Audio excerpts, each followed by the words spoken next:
I think this book summarily concluded that almost every human being is mad, is insane. So,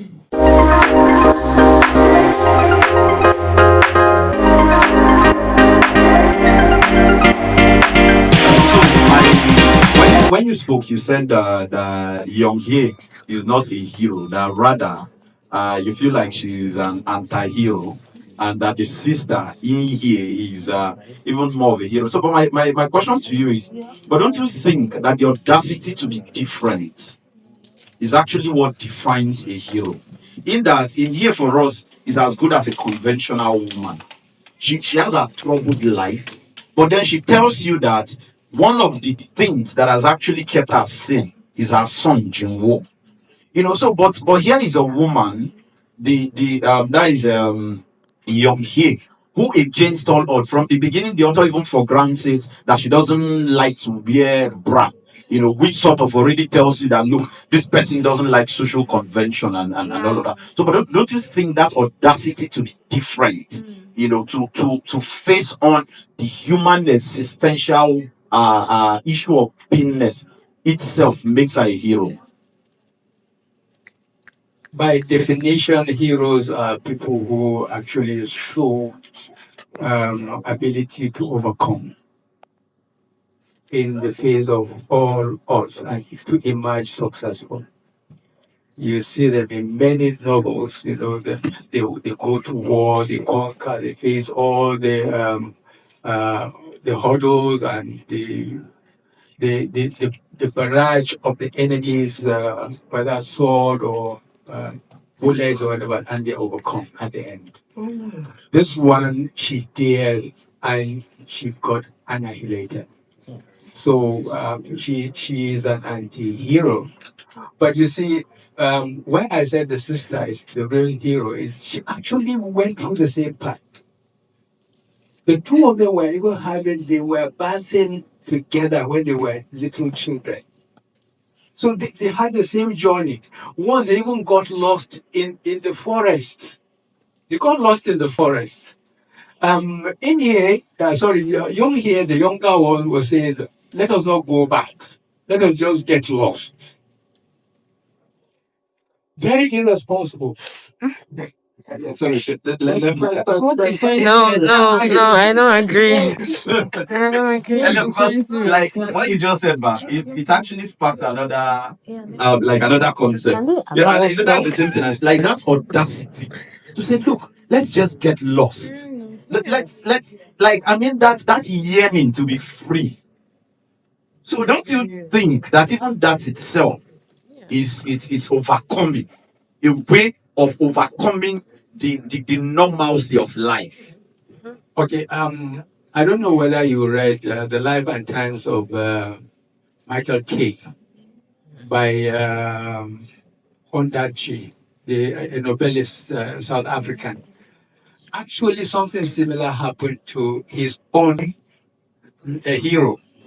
This one also went even to the mountain. He refused to eat until he actually became just a stick, deliberately, to show that a human being can exist without eating. His own is not just about even meat or whatever. No, he deliberately refused to eat. Then he turned the page and he came back and overcame that particular challenge. You understand? To finish on a very, very strong that is a hero. So if you say, okay, let's not go back because she's scared. It's fair. She feared her father. If they go back, the beating will continue and so on and so forth. But the elder sister said, no, let us go back. Now that sums to me their journey. For me, it sums their journey. One is a defeatist, has a defeatist attitude. Yes, you can be free. Do you know that the elder sister actually left home? You're talking about freedom. She left home at the very tender age, I think, of 15 or so, to establish herself. 17 or yes, she was feeding her husband, paying her sister's medical bills and everything. So it is the person. Yes, you want to be free, but actually don't allow the circumstances to defeat you in spite of in because you want to achieve freedom or whatever. Do it in such a way that you do not annihilate yourself. Please let me quickly talk about the representation of women or whatever. I don't accept or agree that men were actually given the opportunity to speak for and on behalf of the women.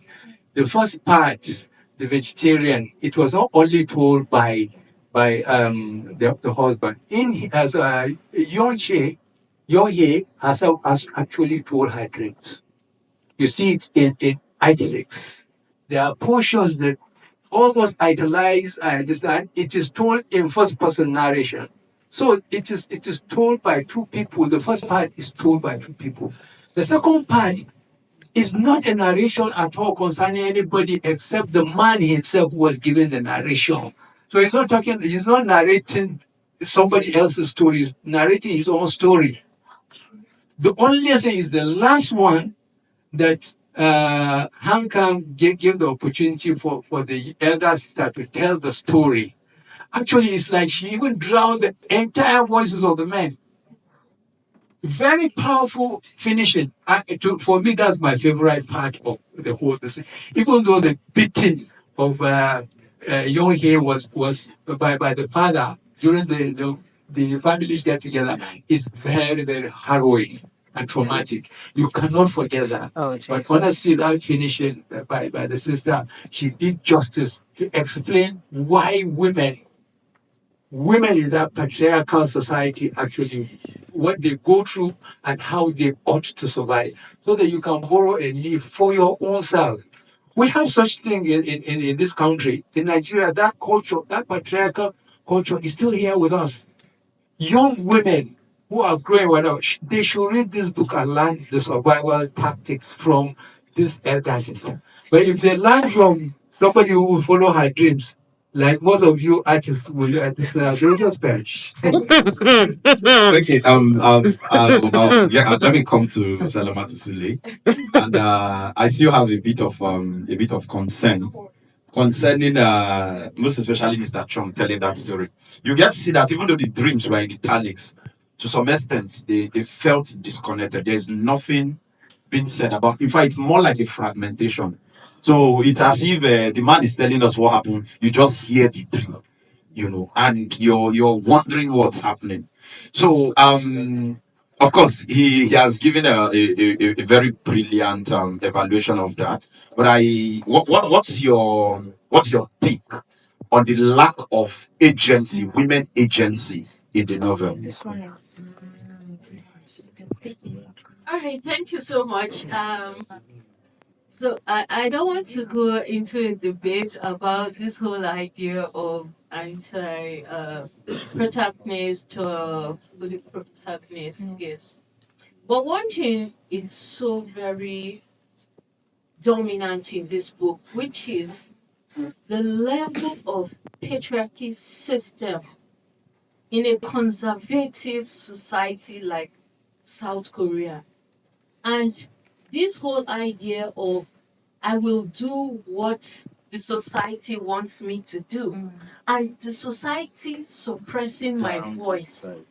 I think Young Hae's whole attitude of resistance and alienation is to prove the fact that of all the beatings that I have taken, of all the attacks that the society has thrown at me, this is how I want to end it. And I will end it. Why is it that nobody could stop her, including the doctors? Meanwhile, if you look at In High, who is somebody very subtle, someone who is a caregiver. So there are ways, even individual persons here, there are ways we react to certain things that are being thrown at us.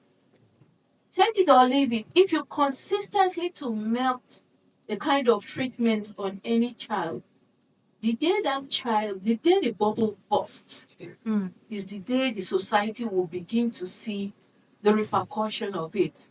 And let me even bring it down to Nigeria here, where we have youths clamoring to become, I mean, good citizens of the country, and they are being deprived of some basics.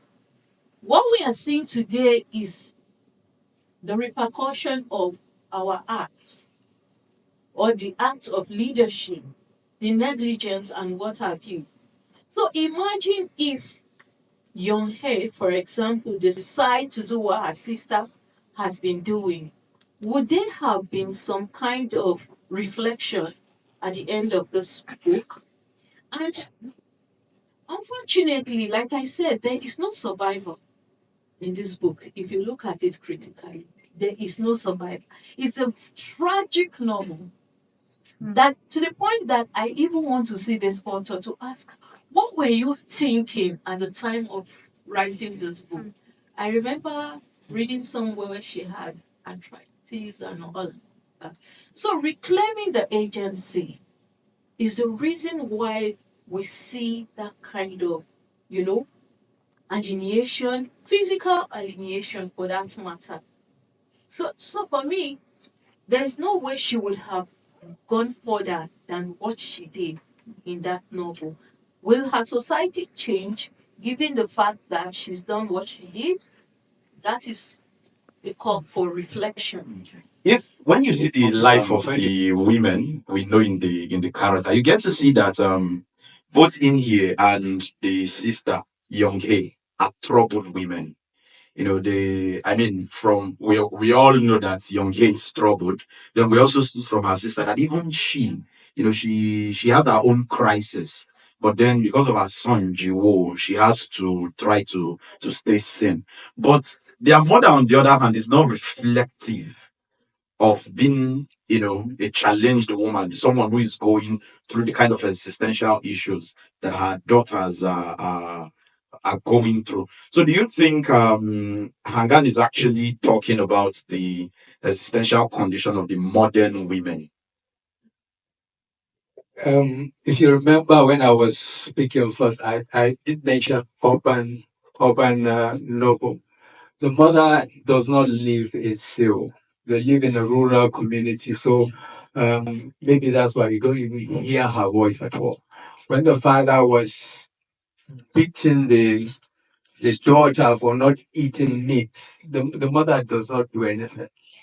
Nothing. So she's actually totally emasculated, so she has actually given up to the point that her daughter took her place, to be cooking for her father. You understand? So I think being an urban novel, we have a number of parallels here in Nigeria, where young people, in this case, young women leave their homes, they come to the city and try to make a living. They meet the men that they marry, they raise the family, and so on and so forth. It is almost typical of Nigeria, except that um, at once I was thinking of, if I were to adopt this novel, if I were to adopt this novel as an urban Nigerian novel, change the names, still use those two sisters, but change their name, localize them, in order to achieve a resolution that's Salamatu is saying maybe everybody perish in this book, whatever. I will introduce a house girl, and it will solve almost all of this thing. So it actually shows you that, to me, to my thinking, it's not just because the men are too nasty. We have nasty men here. We do have, but in a way, the family is larger. Here in Nigeria, somebody would talk to that man who calls himself an old soldier that's beating his family members anyhow. Somebody who would be there older than him in the community to actually call him to order. And I think it is done, especially in the Yoruba community. Yoruba community, women are actually, they have the power. They inherit property. They speak at meetings, family meetings, and so on and so forth.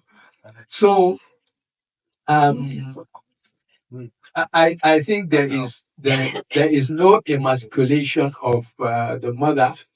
Sorry, there is the emasculation of the old woman because she is there. In the, maybe if she had come to the city, we might have seen some changes in her. She doesn't change, unlike her children. Okay, thank you so much. I'm being rushed. So, because I'm being rushed and we'll be taking questions from the audience, I'll ask my big auntie Salama to this question and she will just give me, she will answer it in a minute or two at most. So, do you think that Mr. Chung, yeah, the the husband, so do you think that if the wife didn't fall short of some of those things that he felt are the ideal things a woman should be doing, do you think he would have had a problem with her? If you read the novel very well, the opening itself already tells you that this man has complex issues, right? He tells you about a marriage that's so unremarkable, a wife that is so unattractive, and he himself who likes middle course. Okay?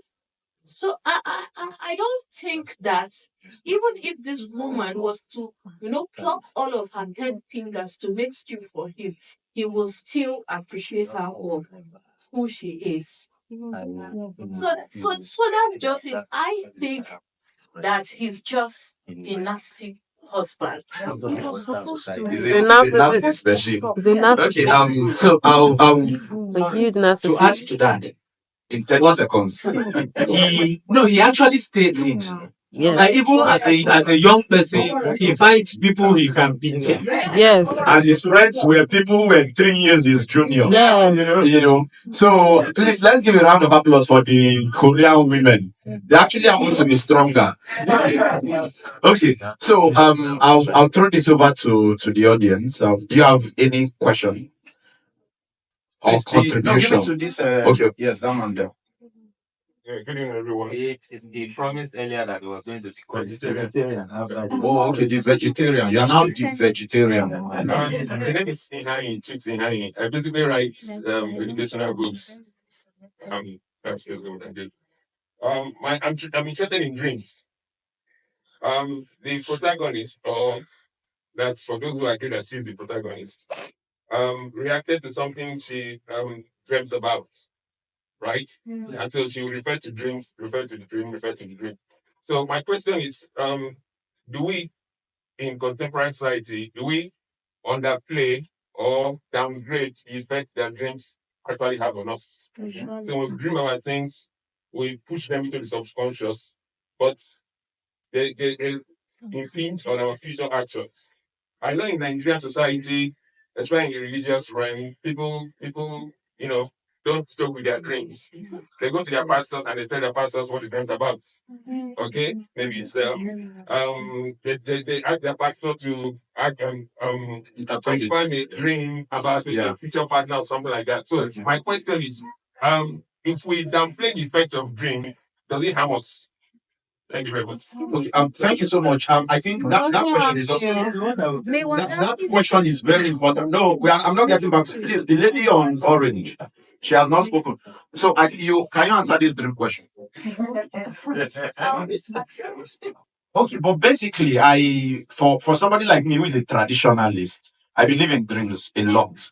But then the truth too is not every dream actually has that spiritual importance. So I mean, some of them could actually just be as a result of the subconscious mind, reacting.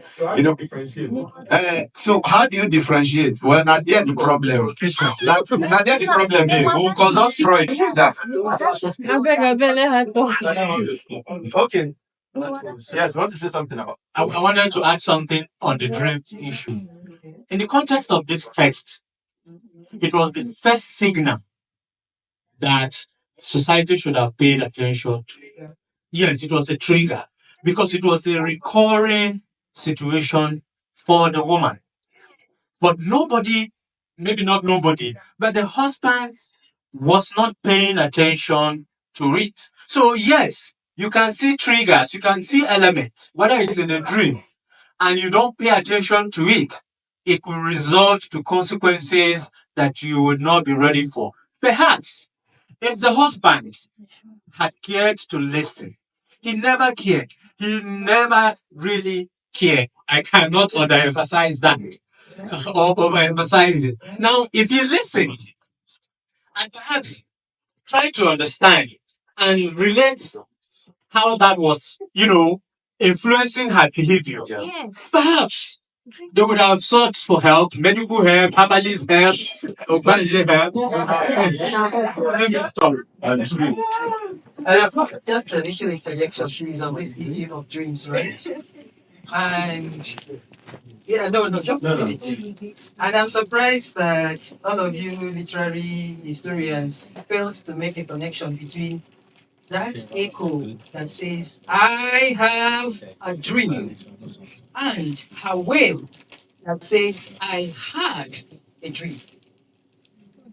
I have a dream is the American call, African American call to rise and take back the agency of the so-called Black American in American systemic racism, reclaiming who they are, finding their voice, and finding a place in the system.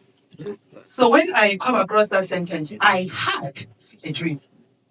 I know that this is also a cry for help, a cry to be identified, a cry to be seen from her ordinariness from which she had walked into the new works. Thank you. Thank you so much. That's why you are a good literary grammar. Okay, good evening, everyone. My name is Ovase. My question is for Mr. Miwada. So you said that Inhe is the actual protagonist in your books. So my issue is these two characters had very different experiences, not similar experiences in any way.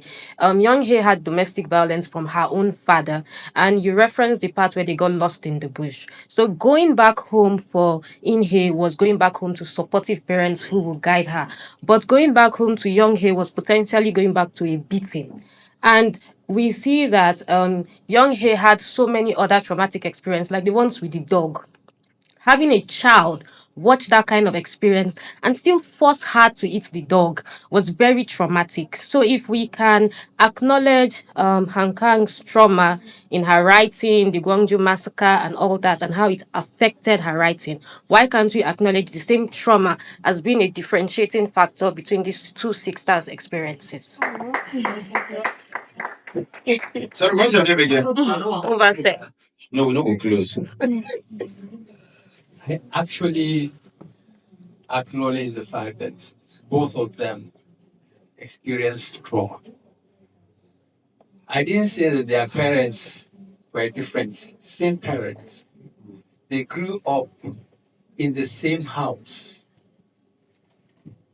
The same trauma that is meted on one is the same that is meted on the other. But one was able to devise a means of avoiding it. I hope you understand. It's a survival tactics. They live in the same environment, same thing, everything. But quickly, the older one was able to get away from that house. She ran away, and she too had her own dreams. It's not to say that it's only the younger sister that she had similar dreams of all this traumatic experience that was because of the home where she came from, but she overcame it. Prof, you did mention attention should be actually given to the issue of mental health or whatever. I think this book summarily concluded that almost every human being is mad, is insane.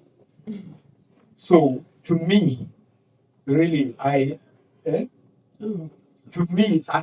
think it underscores the seriousness of the issue. whatever your experience is, whether pleasant or not, we should have as many as many psychiatric or health clinics, whatever that people can. Yes, there is a level of madness in everyone. Okay, thank you. So please, Thank you so much. Please, in 1 minute, just sum everything. Okay, so I really want to appreciate Kang for this book, and I must appreciate the fact that she's the number 18th women who have won the Nobel laureate for. How the women snapping their I'm excited, right? So I want to say something, right? This book is a celebration of trying to change the narrative that has been in existence for too long. And she has succeeded in creating a novelty, a convention that is a bit weird. So I want to just quickly say one thing about the kind of writing that is being churned out today by the younger generation. And I think the blame can be bore between the writers and the publishers and the government. The reason why I'm saying this as a literary agent is that publishers put their money where their heart as collateral, right? So they are looking for a particular thematic preoccupation that sells their book.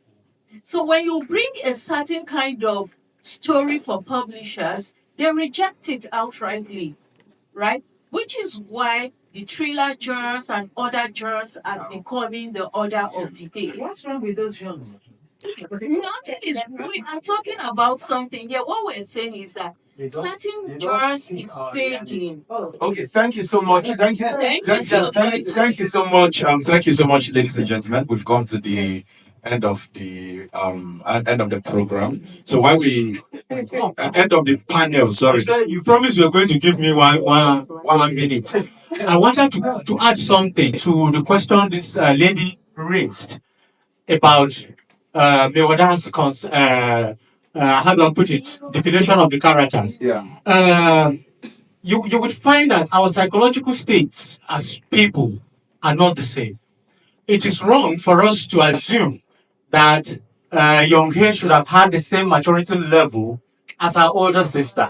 Therefore, we must understand her peculiarities as a younger person who is not able to absorb and to manage. And that is why better care, for example, would have helped her. Again, her elder sister, in the text somewhere, blames herself for not paying failing attention. to protect her. Yeah.